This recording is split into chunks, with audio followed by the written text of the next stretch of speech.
Kasureko 2, mas pinahigot ngunyan ang kampanya kontra illegal connection na nagkakausan hinda kulang kawaran sa sainda.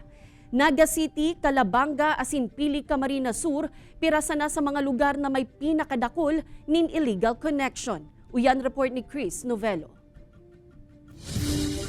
Sunod-sunod ang ginigibong mahigot na operasyon kan Kasureko 2 kontra sa mga nagbabayular sa anti-pilferage law.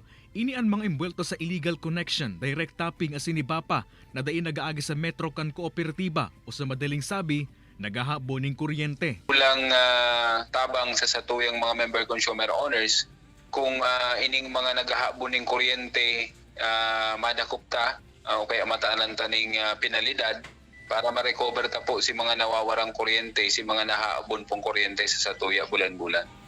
Delikado man subot ang mga illegal connection na saro sa mga pigpupunan kan mga aksidente siring kan mga kasulo. Nagluluwas na sa siyam na area coverage kan Kasureko 2 ang Naga City, Calabanga asin Pili, Camarines Sur. Ang may pinakadakol na nag-illegal connection.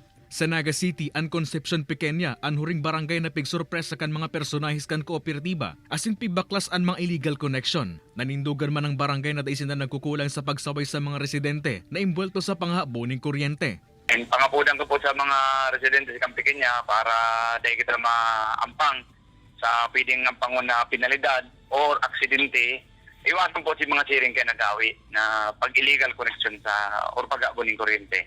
Mientras tanto, may pig-oprosirma na programa siring kan staggered payment ang Kasureko 2 para sa mga naputulan ng kuryente, nganin dain na maimbuelto sa illegal connection. Ini si Chris Novelo, Balitang Bicolandia.